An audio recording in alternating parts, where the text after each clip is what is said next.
የእግዚአብሔር ቅዱስ መንፈስ እውነት መንፈስ በዚህ ስፍራ ስላለ እናመሰግናለን። ጌታ ሆይ ሰማይና ምድር ያልፋሉ ቃሌ ግን አያልፍም ስላልክ ይህ የሚሰራው ቃል በዚህ ምሽት ዛሬም እውነት ስለሆነ ስለሚሰራ ሰዎች ነፃ ስለሚወጡ የጉብኝት ምሽት የፈውስ ምሽት ስለሚሆን እናመሰግናለን። ለኔም ደግሞ ቃልህን በጥራት በግልጽነት መናገር እንድችል ስለምትረዳኝ አመሰግናለሁ። አሜን አሜን። በዓለም ደረጃ ታዋቂ የነበሩት የእምነት አስተማሪና ደራሲ ቻርልስ ካፕስ አንድ ጊዜ ሲናገሩ እንደዚህ አሉ። እስኪ ራሳችሁን ጠይቁ። በመንግስተ ሰማያት በሽታ አለ? የለም። ህመምስ ህመም አለ? የለም። እንግዲያውስ እነኚህን የጠላት ስራዎች ከህይወታችሁ የማስወገድ ስልጣን አላችሁ። አሜን። ዘፍጥረት ምዕራፍ 1 ቁጥር 28ን እናነባለን። ዘፍጥረት ምዕራፍ 1 ቁጥር 28 እንደዚህ ይላል። እግዚአብሔርም ባረካቸው፣ አዳምና ሔዋንን ነው። እንዲህም አላቸው፣ ብዙ ተባዙ፣ ምድርንም ሙሏት፣ ግዟትም፣ የባህር ዓሦችና የሰማይን ወፎች በምድር ላይ የሚንቀሳቀሱትንም ሁሉ ግዟቸው። የሚገዛ ማን ነው? የሚገዛ ባለስልጣን ነው። ስልጣን ያለው ማለት ነው። አዳምና ሔዋን የተሰጣቸውን ስልጣን አሳልፈው ለሰይጣን ቢሰጡም ሉቃስ 4:6 ላይ እንደምናየው ሁለተኛው አዳም ማን ነው? ጌታችን ኢየሱስ ክርስቶስ ያንን ስልጣን መልሶ ሰጥቶናል። ዛሬ የአማኝ ስልጣን በሚል ርዕስ ነው የምንነጋገረው። የአማኝ ስልጣን ባለስልጣን እንግዲህ ስልጣኑን እንዴት ይተገብረዋል? እንዴት ተግባራዊ ያደርገዋል? እስኪ ማርቆስ 11:23ን እንመልከት። ማርቆስ 11:23ን እውነት እላችኋለሁ፣ ተናጋሪው ጌታ ኢየሱስ ነው። እውነት እላችኋለሁ ማንም ያለው ነገር እንዲደረግለት ቢያምን በልቡ ሳይጠራጠር ይህን ተራራ ተነቅለህ ወደ ባህር ተወርወር ቢል ይሆንለታል። ጌታ ኢየሱስ ይህን ያለው ለደቀ መዛሙርቱ ነው።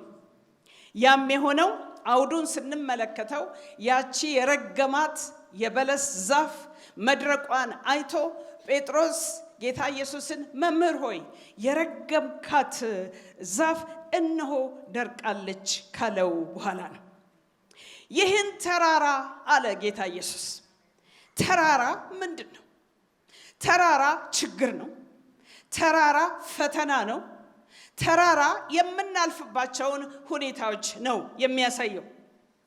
ጌታ ኢየሱስ ማንም ያለው ነገር አለ። ማንም ያለው፣ ወንድ አላለም፣ ሴት አላለም፣ ትልቅ አላለም፣ ትንሽ አላለም፣ አገልጋይ አላለም። ግን ማንም አማኝ በልቡ ሳይጠራጠር የሚናገረው ሁሉ ይሆንለታል። ይህን ተራራ ተነቅለ ወደ ባህር ተወርወር ቢል አለ ጌታ ኢየሱስ። ቢል የሚለው ቃል አዲስ ኪዳን በተጻፈበት በግሪኩ ማዘዝን ወይም በስልጣን መናገርን ያመለክታል። ባለስልጣን እንግዲህ ስልጣኑን የሚጠቀመው በመናገር ነው ማለት ነው። የዚህንም ምሳሌ መጽሐፍ ቅዱሳችን ላይ በማቴዎስ ወንጌል ምዕራፍ 8 ላይ እንመለከታለን። የማቴዎስ ወንጌል ምዕራፍ 8 ከቁጥር 5 እስከ 7 ያለውን እንመለከታለን። ቁጥር 5 ማቴዎስ ወንጌል ምዕራፍ 8 ወደ ቅፍርናሆምም በገባ ጊዜ የመቶ አለቃ ወደሱ ቀርቦ ጌታ ሆይ ብላቴናዬ ሽባ ሆኖ እጅግ እየተሰቃየ በቤት ተኝቷል ብሎ ለመነው። ኢየሱስም እኔ መጥቼ እፈውሰዋለሁ አለው። የመቶ አለቃውን መልሶ ጌታ ሆይ በቤቴ ጣራ ከታች ልትገባ አይገባህም፣ ነገር ግን ቃል ብቻ ተናገር። ምን ብቻ? ቃል ብቻ። የምን ቃል? የስልጣን ቃል ነው። ቃል ብቻ ተናገር፣ ብላቴናዬም ይፈወሳል። እኔ ደግሞ አለ ቁጥር 9 ላይ እኔ ደግሞ ለሌሎች ተገዢ ነኝና ከኔም በታች ጭፍራ አለኝ። አንዱንም ሂድ ብለው ይሄዳል፣ ሌላውንም ና ብለው ይመጣል፣ ባሪያዬንም ይህን አድርግ ብለው ያደርጋል። ጌታ ኢየሱስ በዚህ ሰው ትልቅ እምነት መደነቁን ቁጥር 10 ላይ እንመለከታለን። ስለዚህ ሰው ሌላ የምንረዳው ነገር ደግሞ እሱ ራሱ ባለስልጣን ስለነበረ የጌታ ኢየሱስንም ባለስልጣን መሆን የተገነዘበ ሰው ነበረ እና ለዚህ ነው ባለስልጣን የሚናገረው ነገር ይደመጣል። ባለስልጣን ትእዛዝ ነው የሚያስተላልፈው እና የባለስልጣን ቃል ይደመጣል እንዳልኳችሁ። በእርግጥም የጌታችን ኢየሱስ ቃል ሉቃስ 4:32 ላይ እንደምናየው በስልጣን ነበር ይላል። በስልጣን ነበረ። ጌታ ኢየሱስ እንግዲህ እንደምታውቁት ፍጹም አምላክ ፍጹም ሰው ሆኖ ሳለ ምድር ላይ የተመላለሰው ግን እንደ ሰው ነው። ይህንንም የፊልጵስዩስ መጽሐፍ ምዕራፍ 2 ከቁጥር 5 እስከ 9 ማየት ይቻላል።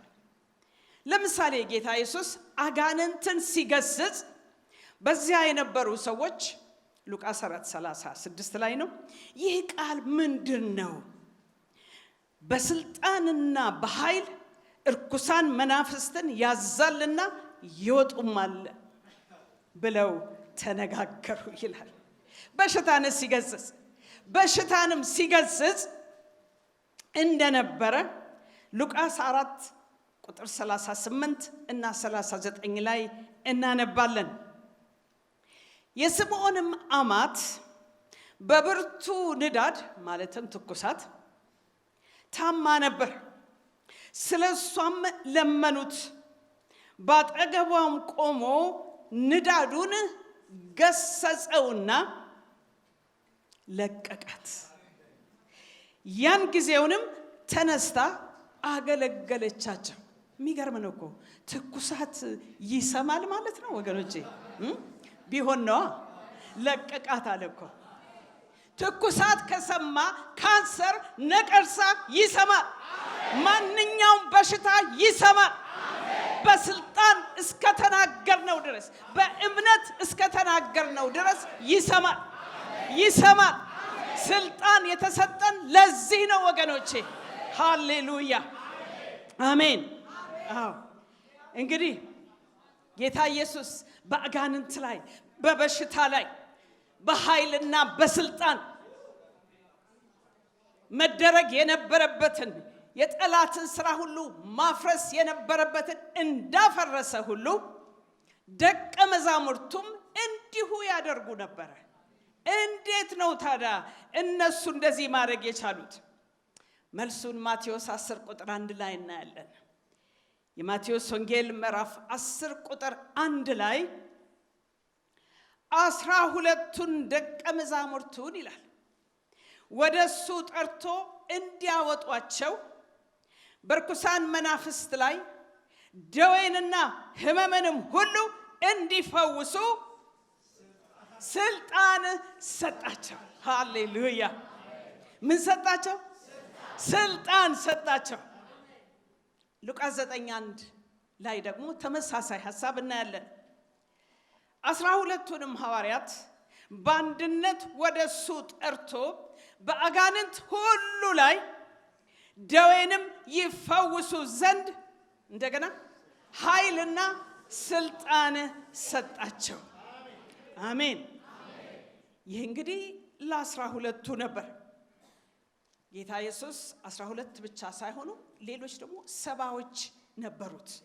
ሌሎች ሰባዎች ደቀ መዛሙርቱ። እነሱ ላይ ደግሞ ሉቃስ 10:19 ያላቸውን እናያለን። እነሆ ይላል እባቡንና ጊንጡን ትረግጡ ዘንድ በጠላትም ኃይል ሁሉ ላይ ሃሌሉያ ስልጣን ሰጥቻችኋለሁ፣ የሚጎዳችሁም ምንም የለም። አሜን። እባብ አታላይ መንፈስ ነው። ጊንጥ ደግሞ ድንገት መጥቶ የሚያጠቃ በበሽታ ሊሆን ይችላል፣ በሌላ ነገር ሊሆን ይችላል፣ ግን አስደንጋጭ መንፈስ ነው። ግን በዚህ ሁሉ ላይ ምን ተሰጥቶናል? ኃይልና ስልጣን። ኃይልና ስልጣን። ደቀ መዛሙርቱ በዚህ በተሰጣቸው ኃይልና ስልጣን በየመንደሩ እየዞሩ ወንጌልን እየሰበኩ ህመምተኞችን ደግሞ እየፈወሱ ይዞሩ ነበር ይላል የእግዚአብሔር ቃል በሉቃስ ምዕራፍ 9 ቁጥር 6 ላይ። ዛሬ እንደምታውቁት 12ቱ ምድር ላይ የሉም፣ ሰባዎቹም የሉም። በተሰጣቸው ኃይልና ስልጣን ማድረግ የነበረባቸውን አድርገው እንደ ዳዊት የእግዚአብሔርን ሐሳብ አገልግለው አልፈዋል። ዛሬስ? ዛሬማ እኛ አለን አይደል? ዛሬማ እኛና በዓለም ዙሪያ የምንገኝ ክርስቲያኖች ሁሉ ይህ ኃላፊነት በእኛ ላይ ተጥሏል። ከኛ በኋላ ደግሞ በሚቀጥሉት ትውልዶች ላይ ጌታ ኢየሱስ 12ቱን ሰባዎቹን ስልጣን ኃይልና ስልጣን እንደሰጣቸው ሰምተናል። ያ ኃይልና ስልጣን ግን እነሱ ሲያልፉ አልወሰደው። ያ ኃይልና ስልጣን ዛሬም ለኛ ተሰጥቷል። አሜን። መቼ ተሰጠን? መቼ ይሄንን ኃይልና ስልጣን ተቀበልን? ጌታ ኢየሱስ ክርስቶስን እንደ ግል አዳኛችን አድርገን በተቀበልንበት ወቅት ይህ ኃይልና ስልጣን ተሰጥቶናል። አሜን። ተሰጥቶናል። ለእያንዳንዳችን ተሰጥቶናል።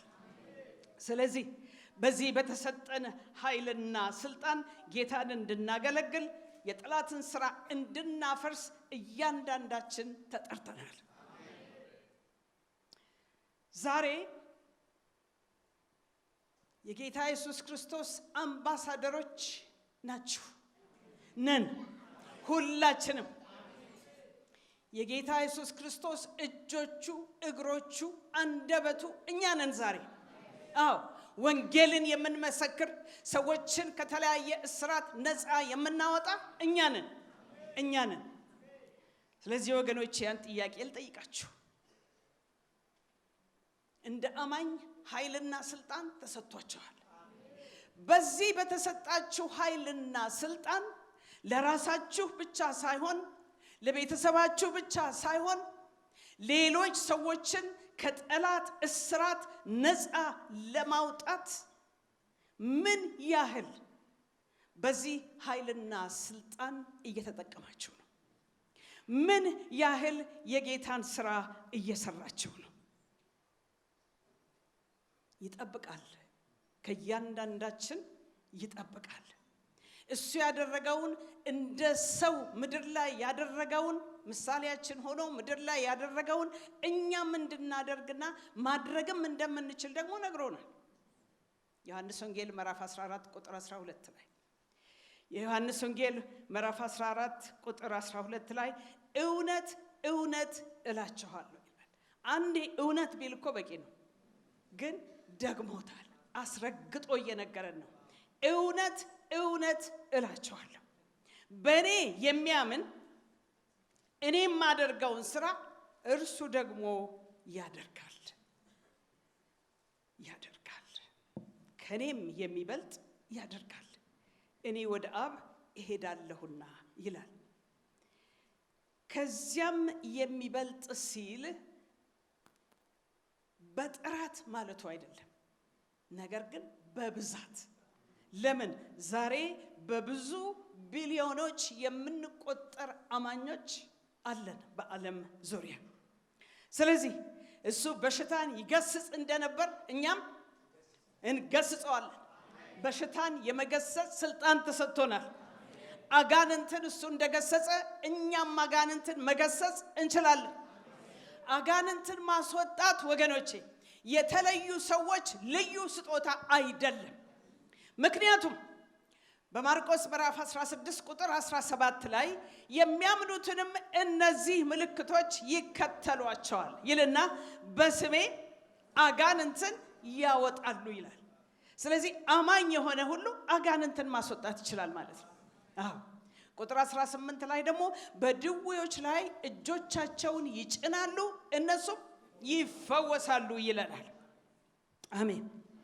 ጌታ ኢየሱስ አጋንንትን ይገስጽ ነበር፣ በሽታን ይገስጽ ነበር። እንደዚሁም ደግሞ ነፋሱን፣ ባህሩን ሁሉ ይገስጽ ነበር። እኛ እንደዚህ ማድረግ እንችላለን? አዎ፣ በተሰጠን ስልጣን እንዲህ ማድረግ እንችላለን። አንድ ጊዜ የ12 ዓመት ልጅ እቤት ቁጭ ብሎ ቴሌቪዥን ይመለከታል። ትምህርታዊ የሆነ ፕሮግራም ይመለከታል እና ይሄን የትምህርታዊውን ፕሮግራም እያየ ሳለ ድንገት ዜና አንባቢው ያን ፕሮግራም አቋርጦ ገባና በዚህ አካባቢ ያላችሁ አለ፣ አውሎ ንፋስ በዚህ አካባቢ በፍጥነት እየመጣ ነውና ከለላ ፈልጉ አለ። ይህ የ12 ዓመት ልጅ እንዳልኳችሁ ቤት ብቻውን ነው፣ ወላጆቹ የለም። ዜና አንባቢው እንደዚያ ሲል በሰንበት ትምህርት ቤት ስለ አማኝ ስልጣን የተማረው ትዝ አለው። ከዚያ ብድግ አለ፣ ቁጭ ካለበት ብድግ አለና እጁን እንዲቀስሮ ቴሌቪዥኑ ላይ አንተ አውሎ ንፋስ በዚህ አካባቢ ትመጣለህ የተባልክ እንደመጣ ዞረ ተመልሰ እንድትሄድ አዝሃለሁ አለና ቁጭ አለ። ብዙም ሳይቆይ ዜና አንባቢው እንደገና መጣና በዚህ አካባቢ ከለላ ፈልጉ ያልናችሁ ምን እንደሆነ አናውቅም፣ ግን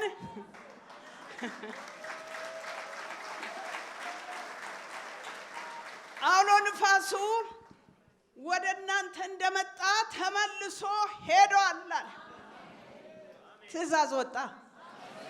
የእምነት ትእዛዝ፣ የስልጣን ትእዛዝ። ሃሌሉያ አሜን። አንድ ጊዜ በአውሮፕላን ስበር፣ የግል ምስክርነት ደግሞ ጥሩ ነው አይደል? አንድ ጊዜ በአውሮፕላን ስበር በጣም አውሮፕላኑ በሚያነቃንቅ አየር ውስጥ ያልፋል እና አውሮፕላን አብራሪው ለሁላችንም መልእክት አስተላለፈ። ምንድነው ያለው? በጣም በሚያነቃንቅ አየር ውስጥ እያለፍን ስለሆነ የቆማችሁ ካላችሁ ሁላችሁ ተቀመጡ። እኛም ብቻ አይደለም አስተናጋጆችም እንድትቀመጡ አለ። ለምን? አውሮፕላኑ አንዴ ከፍ ይላል፣ አንዴ ዝቅ ይላል፣ በይበልጥ ደግሞ እየወረደ ነው እና ወድቆ የሚከሰከስ ነው የሚመስለው። ሰዎች ተደናግጠዋል፣ ፈርተዋል። ለሻይ ለቡና የቀረቡ ኩባያዎች፣ ለውሃ የቀረቡ ብርጭቆዎች እየተንቀጠቀጡ ነው እና ይህ ሲሆን እኔም የተሰጠኝን ስልጣን አስታወስኩት። ስለዚህ አጠገቤ ያሉትንም ሰዎች ሳልረብሽ ድምፄን ዝቅ አድርጌ አንተ የምታውክ አውሎ ንፋስ፣ አንተም ሕዝብን የምታስጨንቅ የምታነቃንቅ አየር በዚህ ሰዓት በጌታ በኢየሱስ ክርስቶስ ስም በተሰጠኝ ስልጣን አዝሃለሁ፣ ቀጥ በል አልኩት። አውሮፕላን አብራሪው ይሄ ነገር ለ20 ደቂቃ ከዛም በላይ ሊሆን ይችላል ብሎ ነበር። ግን እንደዛ ከተናገርኩ በኋላ ብዙም ጊዜ አልወሰድም፣ ቀጥ አለ። ከዛ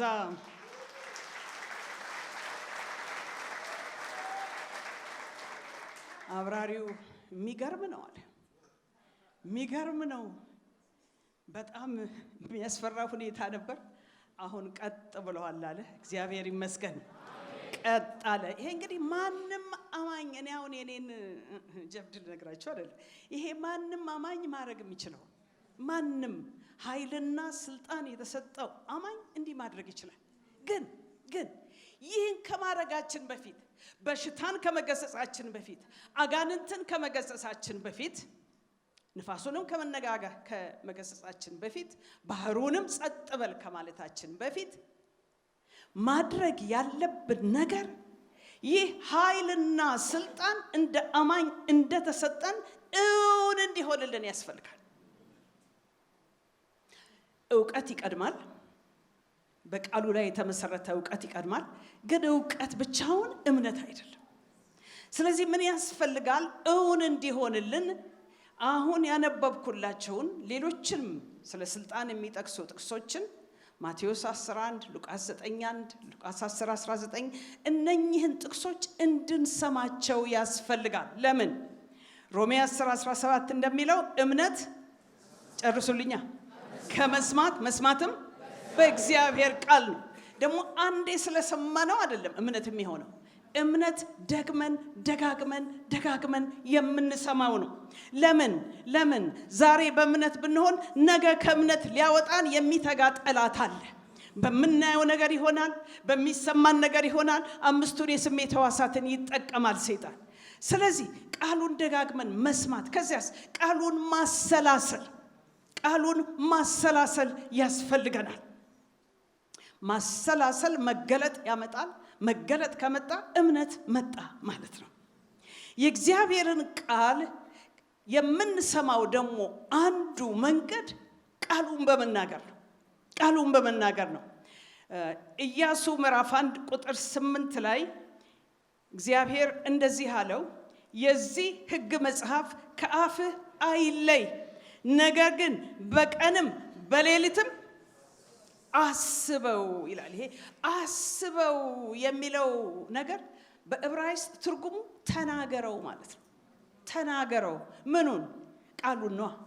ቃሉን። አሁን ሰላማዊ ስልጣን ነው እየተነጋገርን ያለ ነው። ስለዚህ ስልጣን እንደተሰጠ ተናገረው። ለራስሽ 24 ሰዓት ሙሉ ያለ ነው ከራሳችን ጋር ነው አይደለም እንዴ? ስለዚህ ይህንን ቃል እንድንናገረው ያስፈልገናል። የጠላትን ስራ መቃወም የምንችለው ኃይልና ስልጣን እንደተሰጠን እውን ሲሆንልን ነው። አሁን 2 እና 2 ስንት ነው ብንባል 5 አንልም። 2 እና 2 4 ስለመሆኑ እርግጠኞች ነን። ለምን? ደጋግመን ሰምተነዋል። ገና ከሕፃንነት ጀምሮ አንደኛ ደረጃ ስንገባ 2 እና 2 ያው 4 ነው። ሁለተኛ ደረጃ ስንገባ 2 እና 2 አልተቀየረም፣ ዛሬም 4 ነው። ኮሌጅም ስንገባ ያው ነው።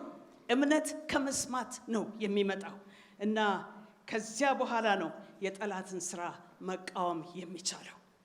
በያዕቆብ መጽሐፍ ያዕቆብ ምዕራፍ 4 ቁጥር 7 ላይ እንግዲህ ይላል ለእግዚአብሔር ተገዙ፣ ዲያብሎስን ግን ተቃወሙ፣ ከናንተም ይሸሻል ይላል። ስልጣን ለመጠቀም ደግሞ በባለስልጣን ስር መሆን በጣም ወሳኝ ነው። ሮማዊው 100 አለቃ እንዳለው ማለት ነው፣ እኔ ደግሞ ለሌሎች ተገዢ ነኝና ብሎ እንደተናገረው። ተቃውሞ ሲለን እንግዲህ አንቺ አይደለም ወይም ደግሞ ትልቅ ሰው ትንሽ ሰው አላለም፣ ግን አገልጋይም አላለም። ግን ተቃውሞ ማለት እያንዳንዳችንን ነው። እያንዳንዱ አማኝ የጠላትን ስራ መቃወም ይችላል።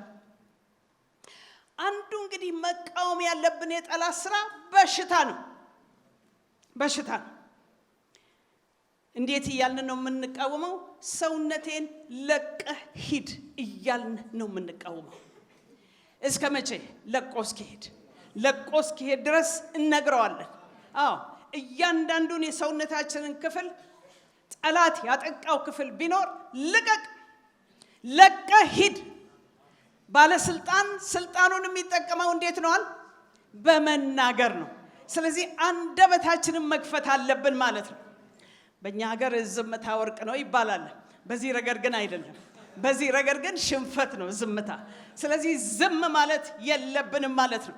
ለምንድን ነው በሽታን የምንቃወመው?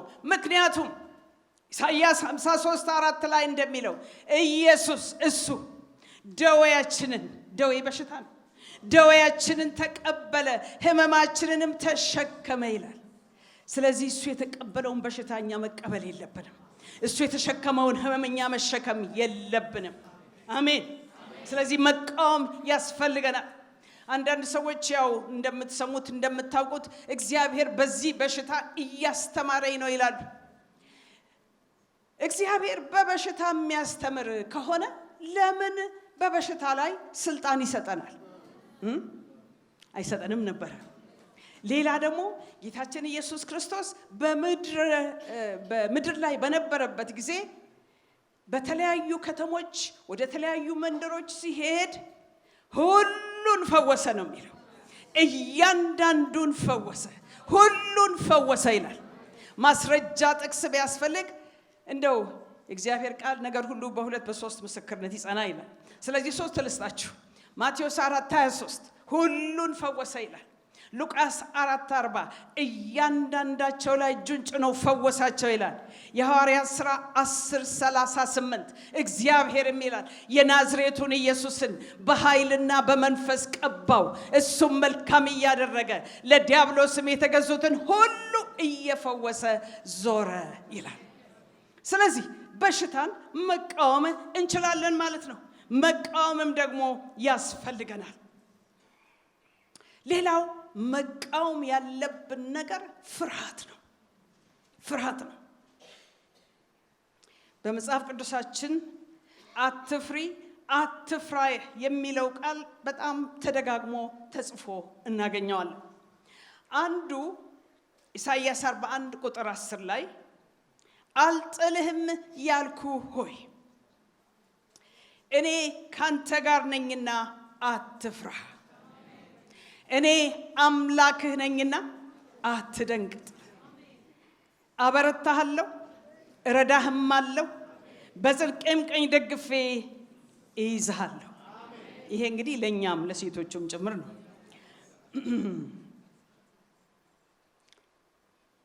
በዕብራውያን 13:5 ላይ ደግሞ እኔ አልለቅህም ከቶም አልተውህም፣ እኔ አልለቅሽም ከቶም አልተውህም ብለን የግላችን ማድረግ እንችላለን። ፍርሃት አንዱ ዋና የሰይጣን መሳሪያ ወይንም ወጥመድ ነው። ሁኔታውን እያሳየ ወይም በሽታውን ህመሙን እያባባሰ ፍርሃት ውስጥ ሊከተን ይፈልጋል። ሌላው ዋናው የጦርነት ሜዳ አእምሯችን ነው እንደምታውቁት። ስለዚህ ወደ አእምሯችን የውሸት ፍላጻውን ይልካል። ከብዙ ዓመታት በፊት በአንድ ቤተ ክርስቲያን አርብ፣ ቅዳሜ፣ እሁድን አገለግል ነበር እና ከአርብ አገልግሎት በኋላ አንዲት እህት መጣች ልታናግረኝ። እባክሽ ጸልይልኝ አለች። እሺ ጸልይልሻቸው። ስለምንድን ነው የምጸልየው ስላት እኔ እፈራለሁ አለች። ከመሸ እቤቴ መግባት እፈራለሁ አለች። እንግዲህ ስለምትፈራ ሁሌ ከመሸ በኋላ እቤት የሚያስገቧት ጓደኞቿ ናቸው። ለምን ምን እያለ ነው የሚዋሻት? እቤትሽ ውስጥ እየተደበቀ ሊገልሽ የሚፈልግ ሰው አለ ይላታል። ስለዚህ ሁሌ ጓደኞቿ ሲመሽ በር ከፍተው ገብተው ቤቱ ውስጥ ማንም እንደሌለ አረጋግጠው ነው ተተዋት የሚሄዱት። ያለት ግን ከኔ ጋር ስትነጋገር መሸና ጥለዋት ሄዱ። ደግሞ ትንሽ ልጅ አለች። እንግዲህ አሁን ውጭ አይታደርም እና እንዲህ አልኳት፣ እስቲ ከመጸለይ በፊት ቃል ልስጥሽ አልኳት። ቃል ልስጥሽና ይህን ቃል እየተናገርሽው እያሰላሰልሽው ቆይና እሁድ ለጸልይልሻለሁ አልኳት። ምን ቃል እንደሰጠኋት ታውቃላችሁ? ሁለተኛ ጢሞቴዎስ ምዕራፍ 1:7 እግዚአብሔር የኃይል የፍቅር ራስን የመግዛት መንፈስ እንጂ የፍርሃትን መንፈስ አልሰጠንም ይላል። ስለዚህ እየተናገረችው እግዚአብሔር የኃይል የፍቅር ራስን የመግዛት መንፈስ እንጂ የፍርሃትን መንፈስ አልሰጠኝም እያለች እየተናገረች መኪናዋን እየነዳች ስትሄድ እየተናገረች እምነት እንዴት ይመጣል? ከመስማት። ምን ከመስማት? የእግዚአብሔርን ቃል። ስለዚህ ቃሉን በተናገረችው ቁጥር እግዚአብሔር የኃይል የፍቅር የራስን መግዛት መንፈስ እንጂ የፍርሃትን መንፈስ አልሰጠኝም ባለች ቁጥር እምነት ውስጧ እየገባ መጣች። ከዚያ ቤቷ ጋር ስትደርስ ቶሎ ብላ ቁልፍ አወጣችና በሩን ቶሎ ከፍታ መብራቱን አብርታ ሮጣ ሄዳ መኝታ ቤት አልጋው ስር ማየት ጀመረች። አልጋው ስር ስታይ ማንም የለም። ከዛ ተመልሳ ደግሞ መጣች። አሁን ደግሞ ሳሎኑ ጠረጴዛው ስር አየች፣ ማንም የለም። አሁን በራላት። አንተ ሰይጣን አለች። 4 ዓመት ሙሉ ነው በዚህ በፍርሃት ታስራ የነበረችው። ይሄን ሁሉ ጊዜ በፍርሃት ያሰርከኝ ለካ አንተ ኖረሃል አለች። አሁን የነገርኳችሁን ምስክርነት ራሷው ከእሁድ አገልግሎት በፊት ስትመሰክር የሰማሁት ነው። አሁን ለዚህ ሴት መጸለይ ያስፈልጋል። የተናገረችው አምና የተናገረችው ቃል እኮ ነፃ አወጣት። የእግዚአብሔር ቃል ነፃ ያወጣል። የእግዚአብሔር ቃል ከማንኛውም እስራት፣ ከማንኛውም በሽታ፣ ከማንኛውም አጋንንታዊ እስራት ነፃ የሚያወጣ ሕያው የሆነ ዛሬም የሚሰራ በዚህ ምሽት የሚሰራ በዚህ ምሽት ወገኖቼ አምናችሁ የተቀበላችሁት ቃል በዚህ ምሽት በሕይወታችሁ እየሰራ ነው። ክብር ለአምላካችን ይሁን። እግዚአብሔርን እናመሰግናለን። አሜን። ሌስተር ሳምሮል የሚባሉ የጌታ አገልጋይ ነበሩ። አንዳንዶቻችሁ ልታውቋቸው ትችላላችሁ። እና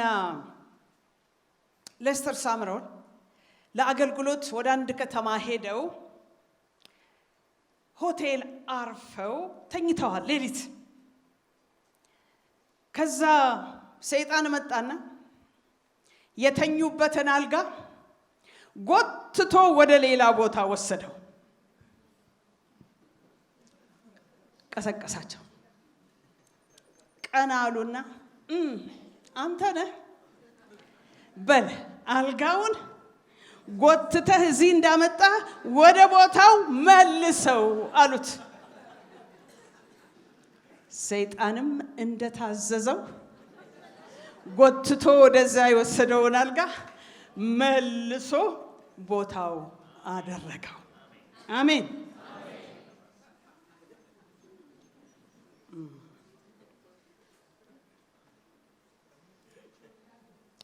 ስሚዝ ዊግልስወርዝ ደግሞ የሚባሉ የእምነት ሐዋርያ ተብለው የሚጠሩ እንግሊዛዊ አገልጋይ ነበሩ። እና እሳቸው አንድ ጊዜ ባቡር ጣቢያ ቆመው ባቡር ይጠብቃሉ። እንደሳቸው ባቡር ጣቢያ የቆመች ሴት ነበረች። ባጠገቧም ትንሽ ውሻ አለች። ባቡሩ እየመጣ እንደሆነ ከሩቅ ይሰማል። ከሩቅ የባቡሩ ድምጽ ሲሰማ ይቺ ሴት ውሻዋን ቡቺ ቡቺ እባክህ ተመለስ፣ እባክህ ወደ ቤት ተመለስ ትላለች። ቡቺ ጭራሽ ጠጋ ጠጋ ይላል፣ ይጠመጠምባታል፣ ጭራውን ወዲያ ወዲህ ያደርጋል። አሁን ድምፁ እየቀረበ መጣ። ቡቺ እባክህ ቤት ተመለስ፣ እባክህ ቡቺ ቡቺ ትለዋለች። ቡቺ ምንም ፍንክች አይልም። አሁን ባቡሩ ቀረበ፣ ድምፁ በቃ በጣም እየቀረበ መጣ። ከዛ ቡቺ አለች። ሂድ ስትል ስሚዝ ዊግልስወርዝ እንዲህ አሉ፣ ሰይጣንን ማባረር ልክ እንደዚህ ነው አሉ። በስልጣን ስናባረረው ይሄዳል። ምክንያቱም ሰይጣንን ተቃውሙት ከናንተ ይሸሻል ነው የተባለው። ይሸሻል። የእግዚአብሔር ቃል ለሁሉ ጊዜ አለው ይላል። አሁን ሰላማዊ ስልጣን ነው እየተነጋገርን ያለነው። እነኚህ ሰዎች ሲጸልዩ አናያቸው። መጸለይ ተገቢ አይደለም ለማለት አይደለም። የምንጸልይበት ጊዜ አለ። ማርቆስ 11:24 ስለ ጸሎት ነው። ስለዚህ እላችኋለሁ የጸለያችሁትን የለመናችሁትንም ሁሉ እንዳገኛችሁት እመኑ ይሆንላችሁማል ይላል። ይህ ስለ ጸሎት ነው። ማርቆስ 11:23 ግን እውነት እላችኋለሁ ማንም ያለው ነገር እንዲደረግለት ቢያምን በልቡ ሳይጠራጠር ይህን ተራራ ተነቅለ ወደ ባህር ተወርወር ቢል ይሆንለታል ነው የሚለው። አሜን። ማርቆስ 11:23 ስለ ተራራው መጸለይ ሳይሆን ስለ ተራራው ማውራት ሳይሆን ተራራውን መናገር ነው። ተራራውን ተናገሩት ነው የተባለው። ብዙ ጊዜ ግን ብዙ ክርስቲያኖች ስለ ተራራው ሲጫወቱ ስልክ ተደዋውለውም ይሆናል ወይ ሲገናኙ ይሆናል ስለ ተራራው ነው የሚያወሩት። ተራራው በሽታ ከሆነ ሐኪም እኮ በሽታ ይሄ በሽታ መድኃኒት የለውም ብሏል። ምን ማድረግ ይሻለኛል? ምድራዊው ሐኪም ጋር መድኃኒት ባይኖር ጌታ ኢየሱስ ጋር ግን መድኃኒት አለ። ምክንያቱም እኔ ፈዋሽ እግዚአብሔር ነኝ ብሏል። አሜን። ዘፍጥረት 18:14 ላይ ደግሞ እግዚአብሔር በእውኑ ለኔ የሚሳን አለን ብሏል። አለን የለም። ማርቆስ 10:27 ደግሞ እንደዚህ ይላል በሰው ዘንድ የማይቻለው በእግዚአብሔር ዘንድ ይቻላል። ስለዚህ ወንድሜ እህቴ ትኩረትሽን ከበሽታው ከሁኔታው ላይ አንስተሽ እሱ ላይ ማድረግ ነው። ምክንያቱም እሱ መድኃኒት ነው። ፍቱን የሆነ መድኃኒት፣ የሚሰራ መድኃኒት። ሃሌሉያ። አምነን የምንቀበለው አምነን የምንናገረው የእግዚአብሔር ቃል ይሰራል። ሩማቶይድ አርትራይተስ በተባለ በሽታ አንዲት የተያዘች ሴት ነበረች። ከዚህ በሽታ የተነሳ ይቺ ሴት የአልጋ ቁራኛ ነበረች ለወራት። አንድ ጊዜ ባለቤቷ የእግዚአብሔር ቃል ሲያነብ መዝሙር 27 ቁጥር 1 አገኘ። መዝሙር 27 ቁጥር 1 እንደዚህ ይላል እግዚአብሔር ብርሃኔና መድኃኒቴ ነው፣ የሚያስፈራኝ ማን ነው? እግዚአብሔር ለሕይወቴ መታመኛዋ ነው፣ የሚያስደነግጠኝ ማን ነው? ይህ ቃል በጣም ልቡን ነካው። ስለዚህ ወደ ሚስቱ ዞር አለና ውዴ ያለ እግዚአብሔር እኮ መድኃኒትሽ ነው። ሐኪሞች እኮ መድኃኒት የለውም ብለዋል። እግዚአብሔር እኮ መድኃኒትሽ ነው። እግዚአብሔር መድኃኒትሽ ከሆነ ከዚህ አልጋ ላይ ተነሽ ያለ። ለወራት የአልጋ ቁራኛ የነበረች ሴት በልቧ ምን አለች? ከአልጋ ላይ ተነሺ በልቧ። ግን ባሏ እንደገና ቃሉን ሲያነብላት እግዚአብሔር ብርሃንሽ ነው መድኃኒትሽ ነው ሲላት ቆም ብላ አሰበች። ከዚያ ራሷ መናገር ጀመረች። እግዚአብሔር ብርሃኔና መድኃኒቴ ነው። እግዚአብሔር ብርሃኔና መድኃኒቴ ነው። ደጋግማ ትናገረው ጀመር። እምነት የሚመጣው ቃሉን ከመስማት መስማትም በእግዚአብሔር ቃል ስለሆነ ደጋግማ ስትናገረው ውስጧ ገባ። ከዚያ ይቺ ለወራት ያልጋ እስረኛ የነበረች ብድግ አለች።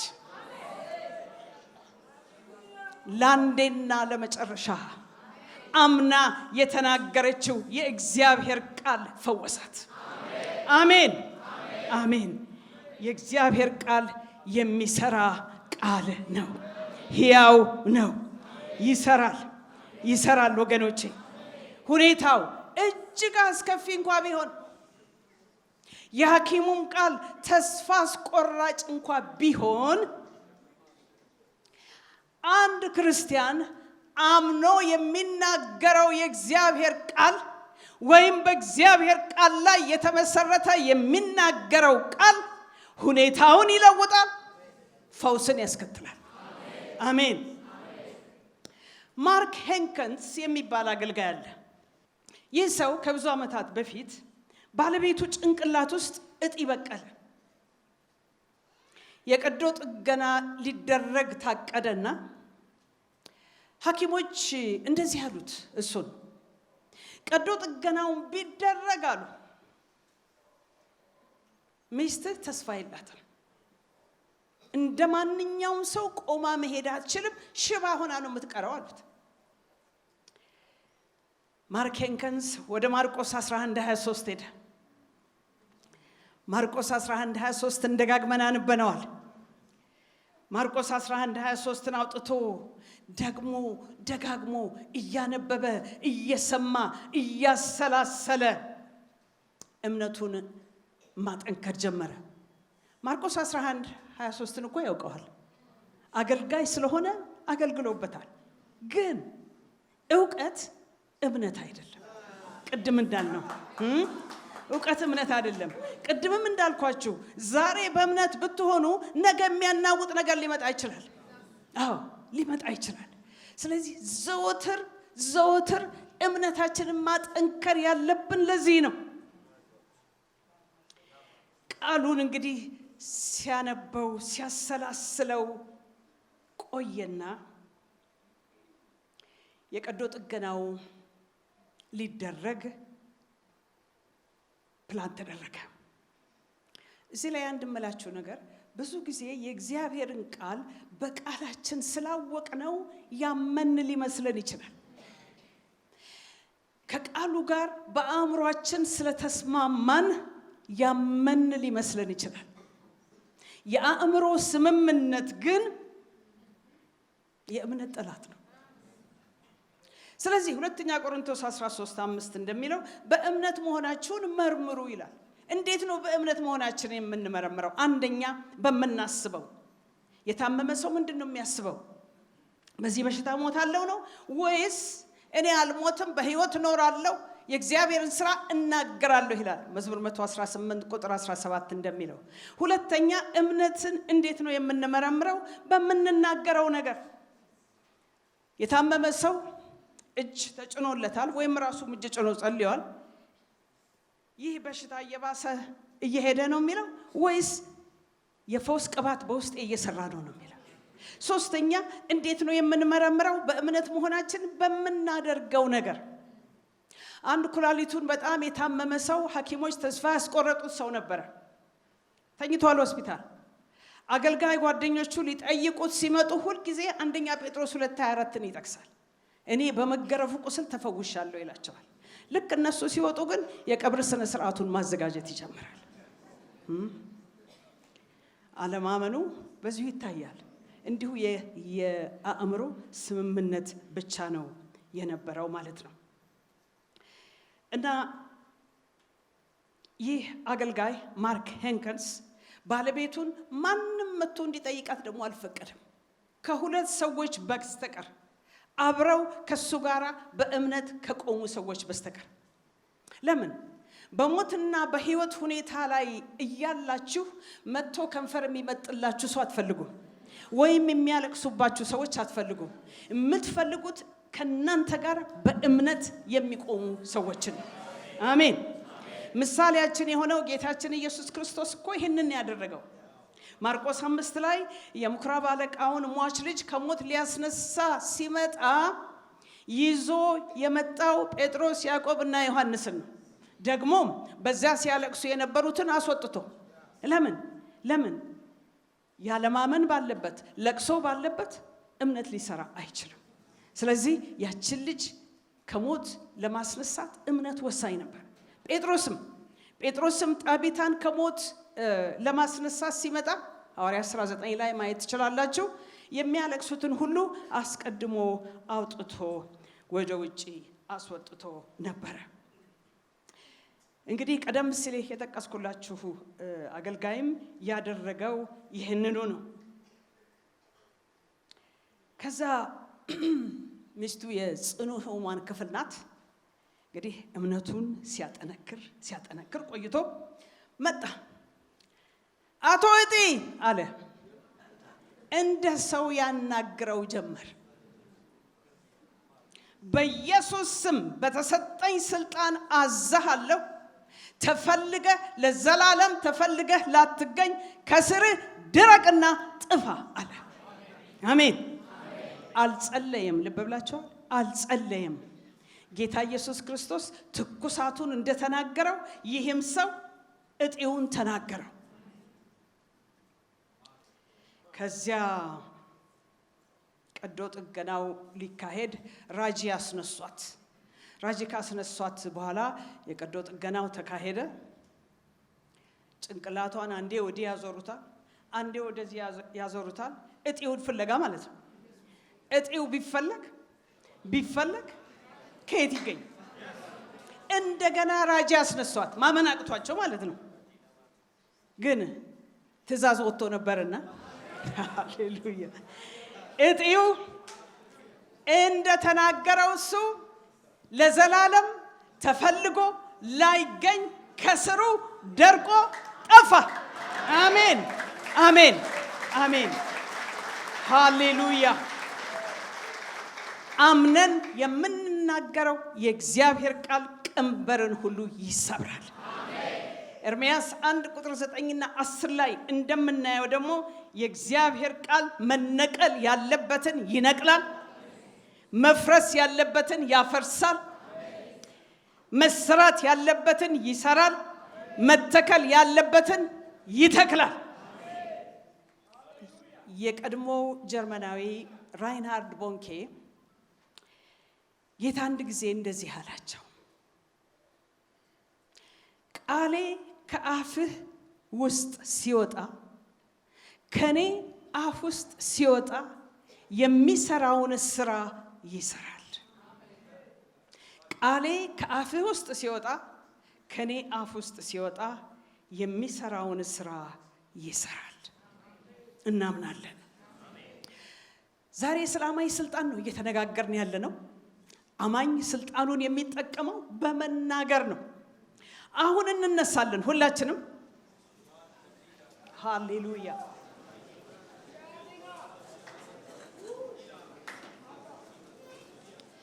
እንነሳና አሜን ስልጣናችንን እንተገብራለና ስልጣናችንን ተግባራዊ እናደርገዋለን። አዎ ምንም አይነት በሽታ በሰውነታችሁ ውስጥ ቢኖር ወገኖች አሁን ትናገሩታላችሁ። ተናገሩት፣ ይሰማልና ተናገሩት።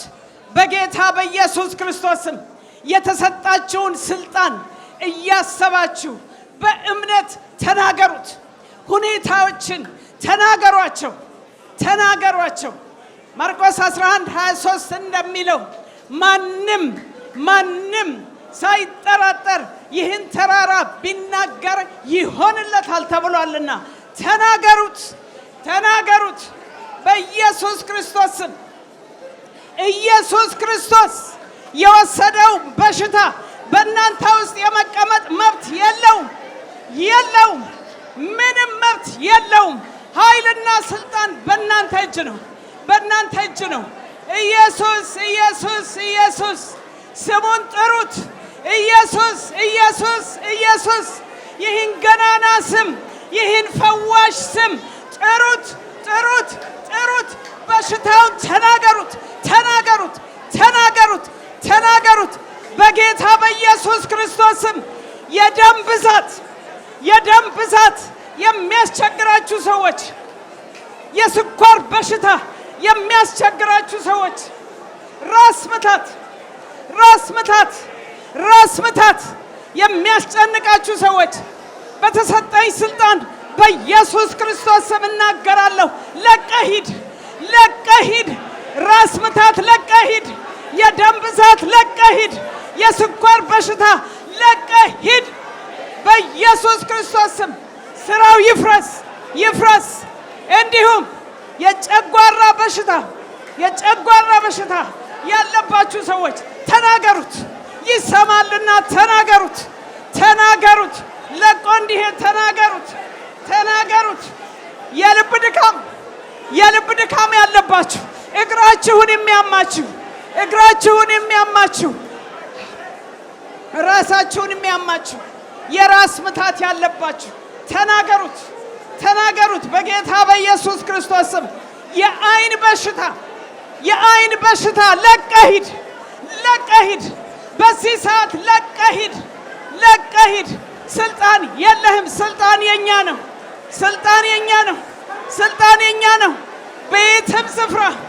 በየትም ስፍራ የበቀልክ እጢ ተናገሩት።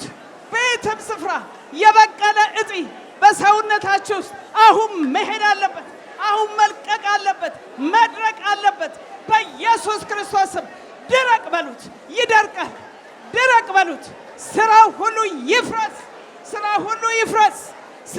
ይፍረስ። ኦ ሃሌሉያ።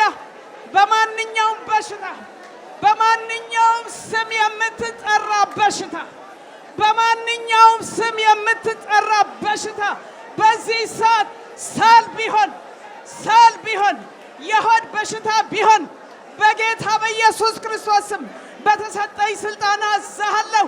የእግዚአብሔርን ቤተ መቅደስ ልቀቅ። በዚህ ሰዓት ልቀቅ።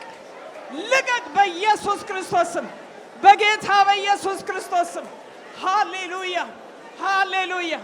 ደግሞ የምትጫጫን መንፈስ በሌሊት እየመጣ ሰዎችን የምታስጨንቅ መንፈስ በጌታ በኢየሱስ ክርስቶስ ስም አዛሃለሁ። ልቀቅ። በዚህ ሰዓት ለቀህ ሂድ። ስራ ይፍረስ። ለቀህ ሂድ። በጌታ በኢየሱስ ክርስቶስ ስም የምታስፈራራ የምታውክ ሁኔታን እያሳየህ ሰዎችን ተስፋ እንዲቆርጡ የምታደርግ ክፉ ስራ ይፍረስ። ለቀህ ሂድ። በጌታ በኢየሱስ ክርስቶስ ስም ልቀቅ። የእግዚአብሔርን ቤተ መቅደስ የእግዚአብሔርን ሰው ልቀቅ በጌታ በኢየሱስ ክርስቶስ ስም። ሃሌሉያ። በአንተ ላይ ስልጣን ተሰጥቶናል። እናዛሃለን። ለቀህ ሂድ። ይህን ጉባኤ ለቀህ ሂድ በኢየሱስ ክርስቶስ ስም፣ በጌታ በኢየሱስ ክርስቶስ ስም።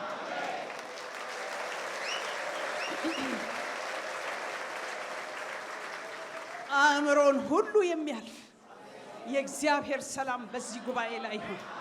የእግዚአብሔር ሰላም በእያንዳንዳችሁ ላይ ይሁን። ሃሌሉያ። ከዚህ ቀደም ጌታ ኢየሱስ ክርስቶስን እንደ ግል አዳኙ አድርገው ተቀብለዋል። እንግዲያውስ የእግዚአብሔር ቃል የሆነው መጽሐፍ ቅዱስ ሰው በልቡ አምኖ ይጸድቃል፣ በአፉ መስክሮ ይድናል ይላልና እርሶም ይህንን ጸሎት አብረውን በመጸለይ ሰማይና ምድርን ለፈጠረው ለልዑሉ ኃያሉ እግዚአብሔር ራስዎን አሳልፈው ይስጡ። አብረን እንጸልይ። እግዚአብሔር ሆይ አመሰግንሃለሁ። ኃጢአተኛ እንደሆንኩ አውቃለሁ። ኢየሱስ ክርስቶስ ስለኔ ኃጢአት ሞቷል፣ ተቀብሯል፣ በሦስተኛውም ቀን ከሙታን ተነስቷል። ይህንን አምናለሁ። ኢየሱስ ክርስቶስን የሕይወቴ አዳኝና ጌታ አድርጌ አሁን እቀበላለሁ። አባት ሆይ ስለተቀበልከኝ፣ ስላዳንከኝ አመሰግንሃለሁ። ኢየሱስ ክርስቶስ ጌታ ነው። አሜን። ይህንን ጸሎት ከልቦ ከጸለዩ እንኳን ደስ አሎት፣ የእግዚአብሔር ልጅ ሆነዋል። ለመንፈሳዊ ሕይወቶ የሚረዳዎትን ተጨማሪ ትምህርቶችን ከፈለጉ በኒው ክሬሽን ቤተ ክርስቲያን በመገኘት መማር ይችላሉ። ለተጨማሪ መረጃ በስልክ ቁጥር በ0940 40 0000 ወይም 0940 50 0000 ላይ ይደውሉ። እግዚአብሔር ይባርኮት። ኒው ክሬሽን ዓለም አቀፍ ቤተ ክርስቲያን። የተወደዳችሁ በአገር ውስጥና በዓለም ዙሪያ የምትኖሩ ቅዱሳኖች በሙሉ የኒው ክሬሽን ዓለም አቀፍ ቤተ ክርስቲያን ሪቻ አጥቢያ የሳምንቱን ፕሮግራሞች እነሆ። እግዚአብሔር ለምድራችን በረከት አድርጎ ካስነሳው ከሐዋርያው ጃፒ ጋር ዘወትር ማክሰኞ ከ11 ሰዓት ተኩል ጀምሮ የትምህርትና ጸጋን የመካፈል ጊዜ፣ ዘወትር ሮብ ከ10 ሰዓት ጀምሮ የቃል ጊዜ፣ የአምልኮ በተለያየ ጥያቄ ውስጥ ላሉ ሰፊ የጸሎት ጊዜ፣ በመንፈስ ቅዱስ መገኘት የትንቢት ነፃ የማውጣት የፈውስና የታምራት እንዲሁም በመንፈስ ቅዱስ የመሞላትና በእግዚአብሔር ክብር በሙላት መገኘት የምንረሰርስበት ጊዜ ሲሆን በተጨማሪም ዘውትር እሁድ ከ4 ሰዓት ጀምሮ የቃል ጊዜና አምላካችንን ልዑል እግዚአብሔርን በዝማሬ የምናወድስበት ልዩ የአምልኮ ጊዜ ይኖረናል። ስለሆነም በኒው ክሬሽን ዓለም አቀፍ ቤተ ክርስቲያን ሪቻ አጥቢያ የሳምንቱ ፕሮግራሞች ላይ በመገኘት የእግዚአብሔርን ጸጋና በረከቱን ከኛ ጋር እንዲካፈሉ በጌታ ፍቅር እንጋብዛችኋለን። ኒው ክሬሽን ዓለም አቀፍ ቤተ